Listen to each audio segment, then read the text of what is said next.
कभी ऐसे लोगों के बारे में सुना है जो एक दूसरे का खून पीते हैं? नहीं ना। अमेरिका समेत दुनिया भर के कई हिस्सों में वैम्पायर नाम का बड़ा प्रचलन है। ये वहां के किसी कहानियों में चर्चित ऐसे चरित्र हैं जो लोगों को बड़े दंग करने वाले लगते हैं। इनके पास अनूठी ताकतें होती हैं और ये खाना पीना ना खाकर बल्कि इंसानी या जानवरों के खून को पीकर जिंदा रहते हैं। अब इसे चरित्रों के प्रति लोगों की उत्सुकता कहें या पागलपन, पर इन्हीं के जैसे असल में कई लोग हैं जो खुद को वैम्पायर्स मानते हैं और इंसानी खून पीते हैं। ऐसे लोगों के छोटे बड़े कई समूह अमेरिका, यूरोप और ऑस्ट्रेलिया जैसे देशों में हैं। ये लोग ज्यादातर खुद को गॉथ कैम्प का बोलते हैं। बीबीसी के मुताबिक लुजियाना स्टेट यूनिवर्सिटी के शोधकर्ता जॉन एडगर ने अमेरिका के न्यू ऑरलियंस के रियल वैम्पायर कम्युनिटी को करीब से जाना और उनकी जिंदगी को साझा किया। इंसानी वैम्पायर का व्यवहार अजीब। जॉन एडगर ने बताया, उन्होंने रियल वैम्पायरों के एक फीडिंग प्रोग्राम में हिस्सा लिया। उन्होंने बताया कि यह एक ऐसा प्रोग्राम होता है जहां सभी वैम्पायर मिलते हैं। वहां कई डोनर, खून पिलाने वाले भी होते हैं। खून पीने के लिए वैम्पायर अपने डोनर के पास जाते हैं। वो डोनर के पीठ के ऊपरी हिस्से पर छोटा सा कट लगाते हैं, फिर अपने दानव जैसे दांतों से वहीं से डोनर का खून पीते हैं। जॉन ने बताया कि इन लोगों का व्यवहार अलग सा होता है। खून पीने को वो काम इच्छा की पूर्ति से जोड़ते हैं। कई वैम्पायरों को अपने डोनर के साथ शारीरिक संबंध भी होते हैं। इनमें ऐसे कई वैम्पायर हैं जो कहते हैं कि वो अपनी इस आदत को फैशन या संयोग नहीं मानते, बल्कि स्वस्थ रहने के बावजूद भी जब तक उन्हें खून पीने को नहीं मिलता तब तक उन्हें पेट दर्द और तनाव रहता है। खून पिलाने को लेकर मौजूद है इतिहास। ऐसा नहीं है कि रियल वैम्पायरों की पूरी अवधारणा बिल्कुल नहीं है। इतिहास के पन्नों में भी इनसे जुड़ी बातें सुनने को मिलती रही हैं। 15वीं शताब्दी में 7वें पोप इनोसेंट के चिकित्सक ने अपने मरते मास्टर की जान बचाने के लिए 3 नौजवानों को मौत के घाट उतारा। ऐसा माना गया कि उन नौजवानों का खून पोप को पिलाकर उनकी जान बचाई जा सकती थी। यूनिवर्सिटी ऑफ डरहम के रिचर्ड सक के मुताबिक पहले के जमाने में खून पिलाकर एपिलेप्सी या मिर्गी को ठीक करने का प्रमाण पाए गए हैं। मिर्गी के मरीजों को ऐसे गुनाहगारों का खून पीने को कहा जाता था जिन्हें सजा मिलने वाली होती थी। ऐसा माना जाता था कि खून पीने का शरीर और आत्मा से बड़ा संबंध है। इस खून को पीने के बाद बीमारी से ग्रसित व्यक्ति की आत्मा स्वस्थ हो जाएगी। ऐसा इसलिए क्योंकि वो खून किसी जवान गुनाहगार का होगा।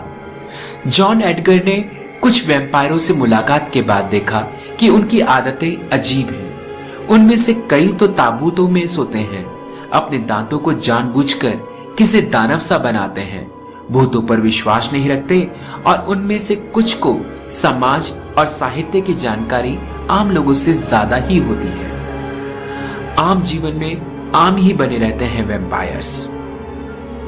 रियल वैम्पायर दिन के 24 घंटे खून पीने वाले दानव जैसे ही जिए, ऐसा नहीं होता। दिन के वक्त इनका जीवन भी किसी आम इंसान सा होता है। वो पेशे से नर्स हो सकते हैं, बार में काम करने वाले स्टाफ, या फिर ऐसे लोग भी जिनका भगवान में विश्वास तगड़ा होता है। जरूरी नहीं ये हमेशा बस शमशानों के आसपास घूमते रहें या फिर खून ही पीते रहें। कई रियल वैम्पायर मानवता को समर्पित कई संस्थानों के लिए भी काम करते हैं। वो बेघरों को खाना खिलाते हैं आदि। बस अलग ये बात होती है कि वो खुद की पूर्ति अनोखे ढंग से करते हैं। वो मानते हैं कि अंदरूनी ताकत और शांति के लिए खून की जरूरत होती है, इसके बगैर वो नहीं रह सकते। ऐसे कुछ वैम्पायर्स हैं जिन्होंने माना कि खून की छोटी छोटी 7 खुराक या छोटा कप उनके पाचन तंत्र को ठीक रखता है। इन्फेक्शन का होता है बड़ा खतरा। अब किसी इंसान का किसी दूसरे इंसान का खून पीना अपने आप में काफी अजीब है। चुंबन के दौरान ही दो लोगों में आपस में कई करोड़ों बैक्टीरिया का आदान प्रदान होता है। ऐसे में खून पीना और पिलाना कहीं ज्यादा खतरनाक होता है। हालांकि सभी वैम्पायर अपना डोनर चुनने से पहले क्लिनिक में जाकर खून की पूरी जांच करवाते हैं। खून पिलाने से पहले वो इस बात से आश्वस्त हो जाते हैं कि वैम्पायर पार्टी अपने मुंह को माउथवॉश से साफ कर ले। फिर भी लॉस एंजलिस के यूनिवर्सिटी ऑफ कैलिफोर्निया के थॉमस गेन्स ने बताया कि सुरक्षा लेने के बाद भी ये प्रक्रिया सुरक्षित नहीं कही जा सकती। ऐसे क्लिनिक जो इन्हें पूर्ण तरीके से स्वस्थ करार देने के बाद भी बड़ी बीमारियों से मुक्ति के वादे नहीं करती। डॉक्टर से दूर ही रहना पसंद करते हैं ये वैम्पायर। अपनी जिंदगी के बारे में आगे साफ तौर से बताते हुए वैम्पायरों ने बताया कि वो किसी भी तकलीफ में डॉक्टर के पास जाने से कतराते हैं। सच्चाई पता चलने पर कि वो असल में वैम्पायर हैं, डॉक्टरों की टीम उन्हें पुलिस के हवाले या उनके बच्चों को सरकार के हवाले करने में लग जाती है। एक वैम्पायर ने बताया कि उसने बिना खून पिए कुछ समय जीने की सोची, लेकिन ऐसा करने पर उनकी धड़कनें तेज हो गईं और उन्हें घबराहट में अस्पताल ले जाना पड़ा गया। वहां कई दिनों तक रहने के बाद भी वो ठीक नहीं हुए। लगभग 4 महीने के बाद उन्होंने खून को फिर से पिया और तब जाकर उन्हें ऐसा लगा कि जिंदगी लौट आई। तो वैज्ञानिकों के मुताबिक खून पीने की वैम्पायरों की आदत दिमागी भी है। उन्हें लगता है कि खून की पूर्ति खून से ही हो सकती है। वहीं कई वैम्पायरों का मानना है कि उन्हें खून की जरूरत तब से महसूस हुई जब वो किशोर अवस्था में आए। फ्रेंड्स, अगर आपको यह वीडियो पसंद आई हो तो कृपया अपनी राय कमेंट बॉक्स में लिखें और सबसे महत्वपूर्ण बात कि आप वीडियो को लाइक करना व चैनल को सब्सक्राइब करना ना भूलें ताकि आप आने वाली वीडियोस को मिस ना कर सकें। धन्यवाद।